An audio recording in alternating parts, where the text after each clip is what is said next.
100 বার পাকিস্তানের হাত যারা যারা ধরেছে, বাংলাদেশ তুরস্ক দুটোকেই বয়কট করা উচিত। বাংলাদেশের সঙ্গে যে সহজ ভালো সম্পর্ক শেখ হাসিনার সময় ছিল, সেই সম্পর্কটাকে নষ্ট করেছে এই ইনি এসে। কোন ধান্দায় কি করে তাকে বসানো হয়েছে, কি হয়েছে, এগুলো নিয়ে অনেক আগে আলোচনা হয়েছে, অনেক জলঘোলা হয়েছে। অনেকে বলছে আমেরিকার চাল, অনেকে বলছে অনেক অন্যান্য ব্যাপার আছে, কিন্তু কিন্তু বাংলাদেশ মাঝে মধ্যে ওই বলে না দেশলাই স্ফুলিঙ্গর মতো মাঝে মধ্যে জ্বলে উঠতো। এই পাকিস্তানের সঙ্গে ঘটনা হওয়ার আগে কেউ বলতো কলকাতা দখল করে নেবো, কেউ বলতো চিকেন নেক নিয়ে নেব, কেউ বলতো 7 সিস্টার নিয়ে নেব, এই ইউনিস অনেক কিছু বলেছিল। কিন্তু নিজের দেশের দাঙ্গাকে সে রুখতে পারেনি, এবং তার দেশের গণতন্ত্র বলে তো কিছুই নেই, এবং বসে আছে একটা অগণতান্ত্রিক পরিস্থিতির মধ্যে, যেখানে বাংলাদেশের সংবিধান বলে যদি বাংলাদেশের কিছু থেকে থাকে, 3 মাসের মধ্যে ভোট হওয়ার কথা লেখা আছে, ম্যাক্সিমাম 6 মান্থস, মানে আনঅ্যাভয়েডেবল সার্কামস্ট্যান্সেস কথাটা লেখা আছে। ওটাকে বাংলায় লেখা আছে, আমি ইংরেজিতে বললাম, এই কথাটা লেখা রয়েছে তাদের সংবিধানে। আজকে ইউনিস ঢুকে গেছে, প্রায় 10 মাস 9 মাস অতিক্রান্ত, ভোট করাতে পারেনি। চুটকো চাটকা কতগুলো ইউনিয়ন পরিষদের ভোট হয়েছে, কিন্তু দেশের ভোট সে করাতে পারেনি, কারণ জানে ভোট করালেই সে হারবে। আর তুরস্কের কথা, তুরস্কর মতন মানে বিশ্বাসঘাতক সারা পৃথিবীতে কেউ আছে বলে আমার অন্তত জানা নেই। এই যে দেশ ভারতের কাছ থেকে ত্রাণ নিল, ভারতের আইটি ব্যবস্থাকে, মানে ভারতের কাছ থেকে আইটি হেল্প নেওয়া থেকে শুরু করে, ভারতের থেকে প্রচুর জিনিসপত্র আমদানি করে তাদের দেশের মানুষের সাধারণ জীবন চলে, আজকে তারা পাকিস্তানকে ড্রোন দিয়ে সাহায্য করছে, ক্ষেপণাস্ত্র দিয়ে সাহায্য করছে। সেই পাকিস্তান যে দুটো দেশ একই সাথে স্বাধীন হয়েছিল 1947 সালে, যারা স্বাধীনতার পর ক্রমাগত ভারতকে আক্রমণ করে গেছে, ক্রমাগত ভারতকে কাশ্মীর নিয়ে ক্রমাগত ভারতকে দুঃখ দিয়ে গেছে, ক্রমাগত ভারতের মানুষের প্রাণ নিয়েছে, সেনাবাহিনীকে অ্যাটাক করেছে, সেই পাকিস্তানকে আজকে তুরস্ক হেল্প করতে যাচ্ছে। তুরস্ককে অবশ্যই শুধু ভারত থেকে বয়কট না, এই মুহূর্তে আমি বলবো ভারতের বিশ্ব মানচিত্রে যা পরিস্থিতি, আমি বলবো এই দাবি উঠুক। জগন্নাথ বিশ্ববিদ্যালয় সে তো শুধু বলেছে তুরস্ককে বয়কট করো, আমি আপনার মাধ্যমে, আপনার চ্যানেলের মাধ্যমে বলবো সারা পৃথিবীর কাছে ভারত বার্তা দিক, তুরস্ককে পাকিস্তানের মতো এক ঘরে করে দেওয়া হোক, তুরস্ককে বয়কট করা হোক, তুরস্ক বুঝুক। তুরস্ক এখান থেকে অনেক ফ্যাসিলিটি নেয়, আইটি ফ্যাসিলিটি থেকে শুরু করে প্রচুর জিনিসপত্র, ওষুধ, এমনকি লোহার সামগ্রী, আপনার হচ্ছে যে জীবনদায়ী ওষুধ তুরস্ক এখান থেকে নিয়ে যায়। সেই জিনিসগুলোকে ভারত পাঠানো বন্ধ করে দিক। পরিষ্কার কথা, টিট ফর ট্যাট। পাকিস্তানের হাত যে ধরেছে, বাংলাদেশের হাত যে ধরেছে, আমার দেশের সঙ্গে তার কোনো সম্পর্ক নেই।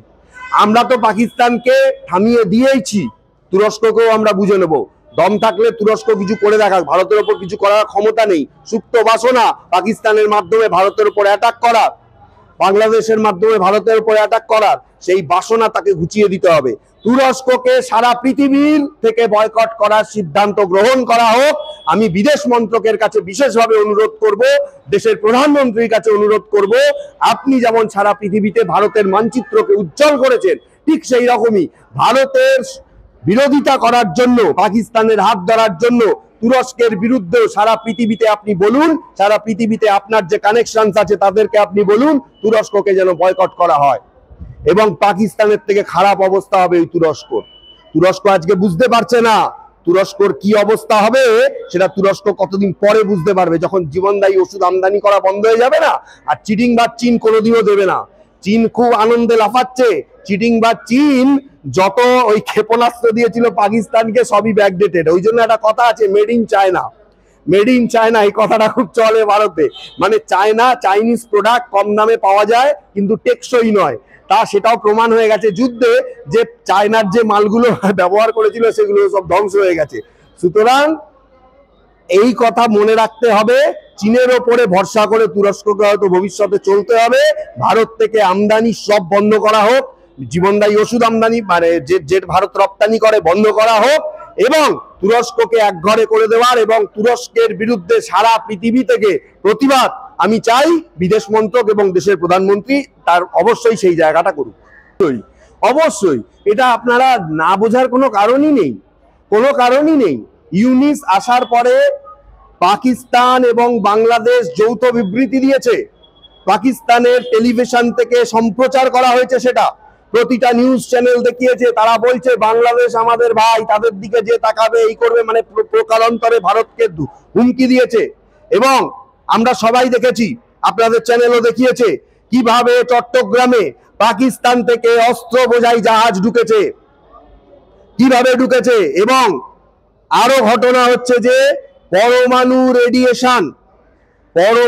রেডিয়েশন যে বিষয়টা, সেইটাও পাকিস্তান চেয়েছিল বাংলাদেশের মাধ্যমে ভারতের ক্ষতি করতে। সেই জায়গাগুলো অনেক আমেরিকা মধ্যস্থতা করে বা যারা পরমাণু শক্তিধর দেশ তারা স্যাটেলাইটের মাধ্যমে ব্যাপারটাকে জানতে পেরে সেগুলোকে অনেকটা অংশে প্রতিহত করেছে। এগুলো বিভিন্ন প্রসঙ্গ উঠে এসেছে। চট্টগ্রামে অস্ত্র বোঝাই জাহাজ, একটা দেশ বাংলাদেশ, প্রধানমন্ত্রী চলে গেছে, উপদেষ্টা আছেন, সেখানে মারামারি চলছে, কাটাকাটি চলছে, হিন্দু নিধন হয়েছে। এমনকি শুধু হিন্দু নিধন নয়, আওয়ামী লীগের লোককে ধরে মারা হয়েছে, দেশে কোনো ভোট নেই, 400 টাকা কেজি আলু হয়ে গেছে, 500 টাকা কেজি তেল হয়ে গেছে। সেখানে দেশের শাসক অন্য দেশ থেকে যুদ্ধের জাহাজ আমদানি করছে, যুদ্ধের জাহাজ নিয়ে আসছে। কেন?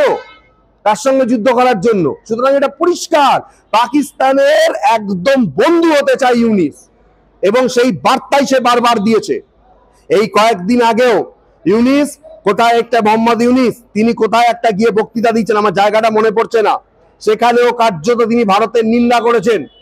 এবং যখন ভারতের প্রধানমন্ত্রী এবং ডক্টর ইউনিস তারা পরস্পরকে সঙ্গে কথা বলেছেন, তখনও কিন্তু একবারও সন্ত্রাসবাদী বিরোধী কোনো কথা ভারত বারবার উচ্চারণ করলেও ডক্টর ইউনিসের মুখে শোনা যায়নি, কোনো সংবাদ মাধ্যমে প্রকাশ হয়নি। ডক্টর ইউনিস, আমি বহুদিন আগে আপনার চ্যানেলে আমি বলেছিলাম, যখন বাংলাদেশে গন্ডগোল হয়েছিল, যে একটা মানবতার নামে ধাব্বা, এই লোকটার নোবেল প্রাইজ কেড়ে নেওয়া উচিত। বিশ্ব শান্তির জন্য উনি হচ্ছেন নোবেল প্রাইজ পেয়েছিলেন অর্থনীতি চাঙ্গা করা, বাংলাদেশের গ্রামীণ ব্যাংক নিয়ে গবেষণা করার জন্য বিশ্ব শান্তি নোবেল প্রাইজ তিনি পেয়েছিলেন। কিন্তু একজন নোবেল প্রাপক পৃথিবীতে একমাত্র আমরা দেখলাম বাংলাদেশে একজন নোবেল প্রাপক।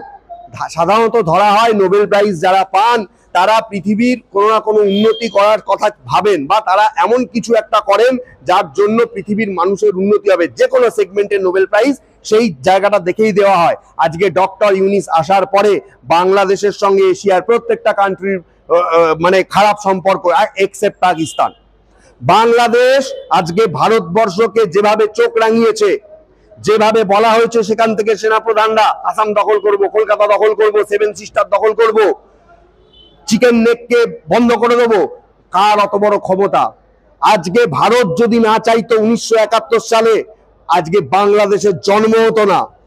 যে ভারতবর্ষ তাদের জন্মাতে সাহায্য করেছে, আজকে সেই ভারত দখল করার তারা পরিকল্পনা করে, এবং সেই পরিকল্পনার রচয়িতা হচ্ছে ডক্টর ইউনিস। আমি তো বলবো নোবেল কমিটির কাছে, আমি এর আগে একটা মেলও করেছিলাম, আমি বাধ্য আবারও আমি করব, আবারও আমি বিদেশ মন্ত্রকের মাধ্যমে আমি মেল করব যে এই রকম একটা নোংরা লোকের কাছ থেকে নোবেল প্রাইজ কেড়ে নেওয়া হোক। তার কোনো অধিকার নেই নোবেল প্রাইজ রাখার, তার কোনো অধিকার নেই। সে পৃথিবীর ভালো চায় না, পৃথিবীর মানুষের কোনো ভালো চায় না। দক্ষিণ এশিয়ার দুটো কান্ট্রির মধ্যে সে গন্ডগোল করছে, নিজের দেশে হিন্দু মুসলমান যুদ্ধ লাগাচ্ছে। আপনি একটা কথা বলুন তো, আপনি একটা কথা বলুন, কালকেই আমি একটা বিবৃতি দেখেছি আপনাদের চ্যানেলে প্রকাশ হয়েছে, সেখানে কেউ একজন এই বলছেন যে আওয়ামী লীগকে নিয়ে, মানে ডক্টর ইউনিসকে জিজ্ঞেস আপনার কি, তখন উনি বলছে ওরা অনেক বাজে কাজ করতো, আমি তাকে নিষিদ্ধ ঘোষণা করেছি। আপনি একটা কথা বলুন তো, আমাদের এখানে রিগিং হয়, গন্ডগোল হয়, ছাপ্পা ভোট হয়, কিন্তু আজ পর্যন্ত স্বাধীন ভারতবর্ষে কোন রাজনৈতিক দলকে নিষিদ্ধ ঘোষণা করা হয়েছে বা কোন শাসক ঘোষণা করেছেন এটা কখনো দেখা গেছে? কোথাও তো কখনো দেখা যায়নি। গণতান্ত্রিক দেশ তাকেই বলে। আমি বহুদিন আগে বলেছিলাম, তারা আরেকটা এজেন্ডা নিয়েছিল, অতীতি সবসময় বর্তমানের মানে পথ তৈরি করে, আর একটা এজেন্ডাও তারা নিয়েছিল, যেটা সংবাদ মাধ্যমে খুব কম জায়গায় এসেছিল। আপনাদের চ্যানেল একটা অসমর্থিত সূত্র থেকে খবর করেছিল। আমি আপনাকে বলে দিচ্ছি, বাংলাদেশ একটা চেয়েছিল উর্দুকে তাদের জাতীয় ভাষা করার জন্য। আপনাকে মনে রাখতে হবে, উর্দু পাকিস্তানের জাতীয় ভাষা। শুনুন, শুধুমাত্র একটা দিক থেকেই একটা দেশের কাছে সমর্থন পাওয়া যায় না। বাংলাদেশ এমন একটা পরিস্থিতি সৃষ্টি করেছে, পাকিস্তানের কাছে ভালো সাজার চেষ্টা করেছে বাংলাদেশ, যার জন্য উর্দুকে তার জাতীয় ভাষা করার জন্য তারা এত উঠে পড়ে লেগেছে। এমনকি ইভেন আমি আপনাকে বলছি, এখন বাংলাদেশে একটা বিষয় নিয়ে জোর বিতর্ক চলছে তাদের সেনাপ্রধান এবং কিছু কিছু তথাকথিত বিএনপির নেতা এবং ইউনিস পোষিত কিছু লোকজনের। সেটা কি জানেন? আপনাকে বলে দিচ্ছি, সেটা একটা লজ্জার বিষয়। কি না, রবীন্দ্রনাথ ঠাকুর যিনি ভারতবর্ষের জাতীয় সঙ্গীত লিখেছেন, বাংলাদেশের জাতীয় সঙ্গীত কেন রবীন্দ্রনাথ ঠাকুরের লেখা জাতীয় সঙ্গীতকে কেন তারা মেনে নেবে? সেখানে তারা সার্বভৌমত্বের কথাগুলো তাদের জাতীয় সঙ্গীত থেকে বাদ দিতে হবে, এই রকম একটা দাবি বাংলাদেশের উঠেছে। এই দাবি একমাত্র পৃথিবীতে জঙ্গি দেশ পাকিস্তান ছাড়া আর কেউ করে না। সুতরাং তার কাজকর্ম, তার মানে যেভাবে সে চলছে, যেভাবে সে ডিসিশন নিচ্ছে, যেভাবে সে বিতর্ক সৃষ্টি করছে, পরিষ্কার বোঝা যাচ্ছে বাংলাদেশ চাইছে পাকিস্তানের বন্ধু হতে। এবং তাতে পাকিস্তানের লাভ কি? পাকিস্তানের লাভ হচ্ছে, আমি তো বলছি এই শামসেরগঞ্জে আইবি রিপোর্ট দেখুন, এই ক্যালকাটা হাইকোর্টে তার রিপোর্টের কপি রয়েছে, এই মামলা যারা করেছেন তাদের কাছে সেই কপি রয়েছে, হাইকোর্টের কাছে কপি রয়েছে, পরিষ্কার সেখানে বলা হয়েছে জঙ্গি যোগ। পাকিস্তানের যে জঙ্গি পক্ষান্তরে বাংলাদেশের মাধ্যমে কোন দেশে আপনি শুনেছেন?